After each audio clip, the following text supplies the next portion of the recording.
बच्चों, मैं वीरेंद्र यादव आप सभी का TMIS होम बेस्ड एजुकेशन में हार्दिक स्वागत करता हूं। तो बच्चों, आज हम आपकी हिंदी की किताब जो पंखुड़िया है उसका जो पार्ट 15 है जूता और बस्ता, उसके बारे में समझेंगे और उसका अंतिम भाग समझेंगे। अभी तक हमने देख लिया था कि जो परेश है उससे जूता और बस्ता बहुत ही परेशान है, क्योंकि वो क्या करता है, सारी शरारतें उनके साथ नहीं करता है। जैसे कि बस्ते में उटपटांग चीजें भर देता है, किताबें अच्छे से नहीं रखता है, पत्थर चकेड़ी वगैरह घूमना वगैरह वो सब रखता है।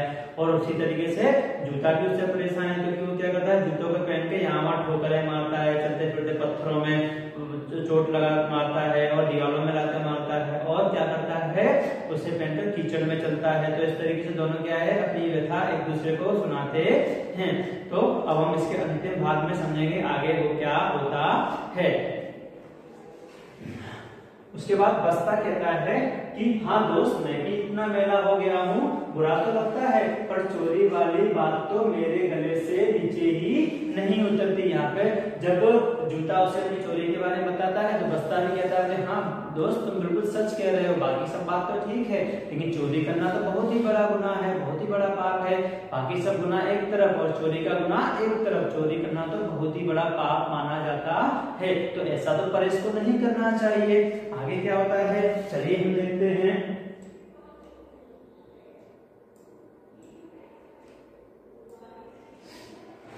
उसके बाद जूता कहता है, अरे हाँ, चोरी की बात से मुझे एक मजेदार किस्सा याद आ गया है। अब देखिए, जैसे ही बस्ते ने अपनी चोरी की बात बताई कि इसने एक बार क्या किया था, रवि की जो किताब है वो चुपके से मेरे अंदर रख दी थी। मैंने इसे मना किया था, लेकिन ये नहीं समझा। उसके बाद जब तलाशी ली गई तो मैं पकड़ा गया और सबके सामने उसका जो सिर है वो शर्म से झुक चुका था। जब ये कहानी सुनता है तो उसके बाद क्या करता है, जूता भी अपनी एक ऐसी कहानी बताता है कि परेश ने उसके साथ भी कुछ ऐसा किया था। अब क्या किया था वो हम देखते हैं कि क्या होता है। बोले, अरे हाँ, चोरी की बात तो मुझे भी एक मजेदार किस्सा याद आया। हाँ, चोरी की बात से मुझे भी एक मजेदार किस्सा याद आया, तुम भी सुनो।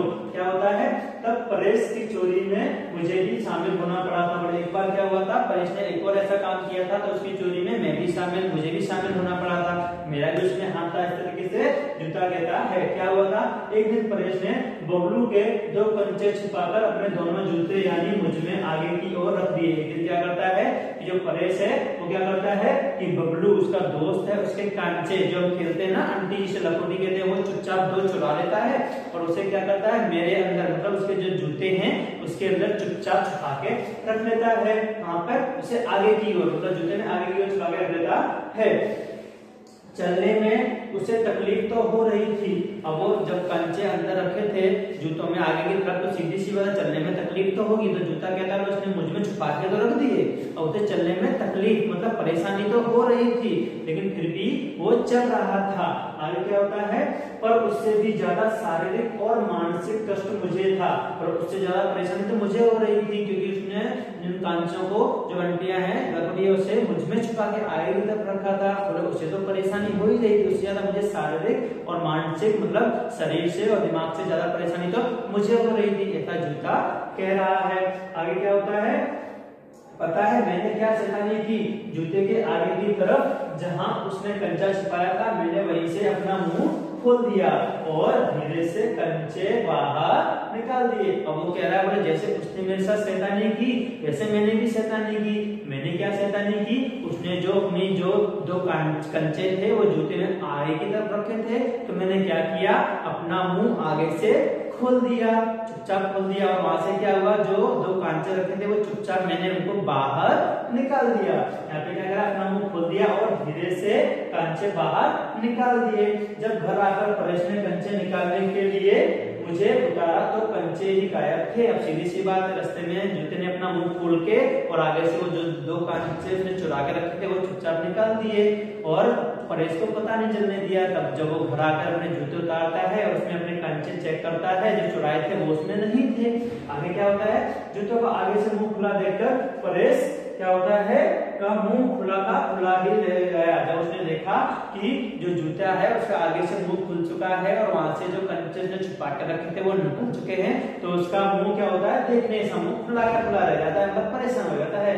उसने गुस्से से मुझे पटक कर जमीन पर फेंक दिया। अब वो क्या करता है, जैसे शब्द बदलता है वो जूता जोड़ निकाल के जोर से धरती पे मार देता है, फेंक देता है। मुझे चोट तो लगी पर मुझे अपनी तरकीब अच्छी लगी। बोले मुझे चोट तो लगी थी लेकिन मुझे ये तरकीब बहुत ही पसंद आई। उसे पता तो लगा कि किसी की चीज चुराने या खोने से क्या दुख होता है। बोले अच्छा है, उसे इससे पता तो चला। बोले जब हम किसी की चीज चुरा लेते हैं, छुपा लेते हैं तो कैसा दर्द होता है, जब कोई चीज खो जाती है तो किस तरह का पीड़ा होती है, किस तरीके का दर्द है, कम से कम उसे पता तो चला। आगे क्या होता है, बस्ता कुछ कहता है, बोले अच्छी तरकीब थी, तुम एक गलत काम से तो दूर रहे। हाँ हाँ, तुम्हारी तरकीब मुझे बहुत ही अच्छी लगी, कम से कम तुमने एक गलत काम तो रोक लिया, जो गलत काम हुआ था उससे तुम बच गए। वैसे मैं भी एक राज की बात बताता हूँ, मैंने भी अपने एक कोने में एक छेद बना लिया है। अभी बस्ता कह रहा है, बोले मैं भी तुम्हें एक राज की बात बताता हूँ, मैंने भी क्या किया है, अपने कोने में, मेरा जो बस्ता है उसके कोने में एक छेद बना के रखा हुआ है। अब वो देखो, बस्ता भी अपनी एक तरकीब, अच्छी सी कहानी जूते को बताने वाला है। वो क्या है, चलिए हम देखते हैं अभी आगे।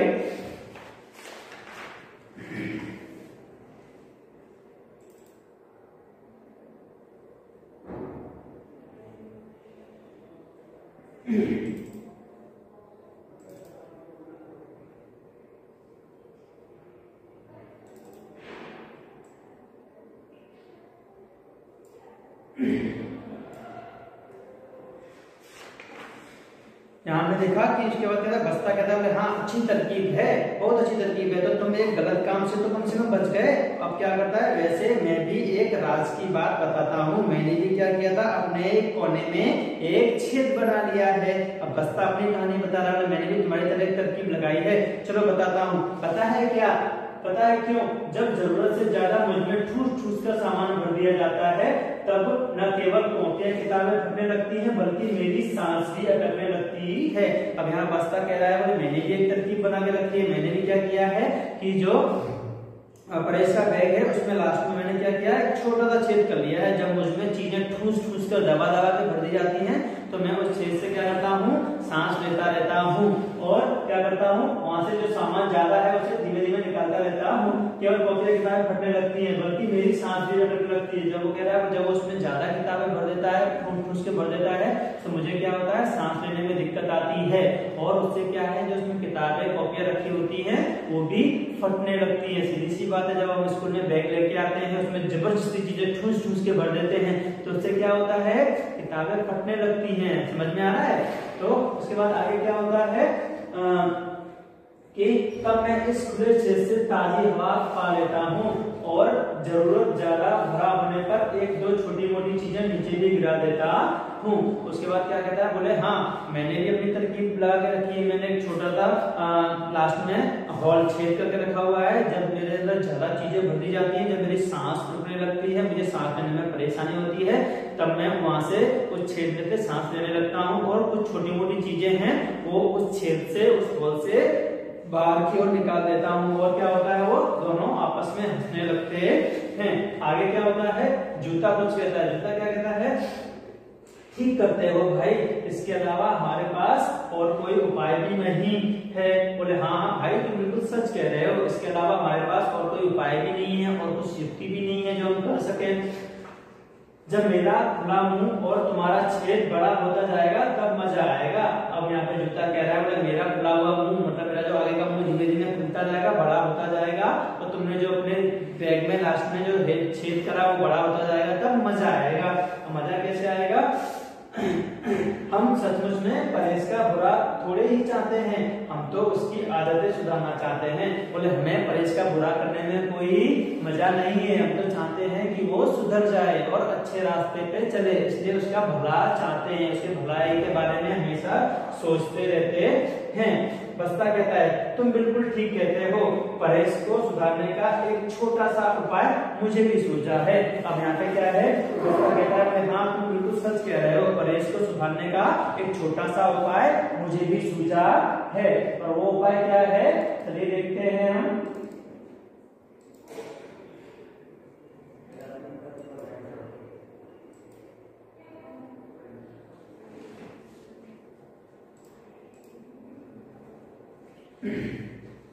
अब यहाँ पे देखो वो वो अपना छोटा उपाय है वो उसे बता रहा है। क्या उपाय बता रहा है? जैसे कि बस्ता ने कहा तुम बिल्कुल ठीक कह रहे हो, बिल्कुल सच कह रहे हो, उसे सुधारने का एक छोटा सा उपाय मुझे भी सूझा है। वो उपाय क्या है?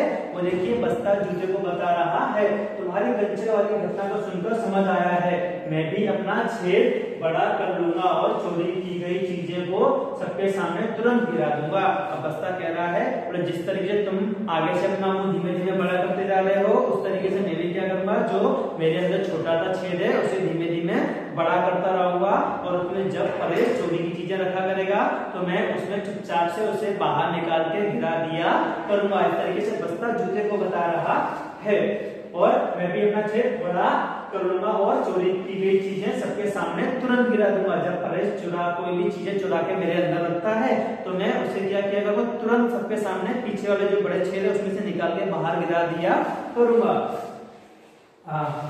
उससे क्या होगा, तब तो परेश की पोल ही खुल जाएगी। तो उसके बाद क्या होगा, परेश की पोल खुल जाएगी, मतलब जो उसकी असलियत है वो सबके सामने आ जाएगी, उसका जो भेद है वो खुल जाएगा। यहाँ पे पोल खुलना क्या है, मुहावरा है, भेद खुल जाना, ठीक है।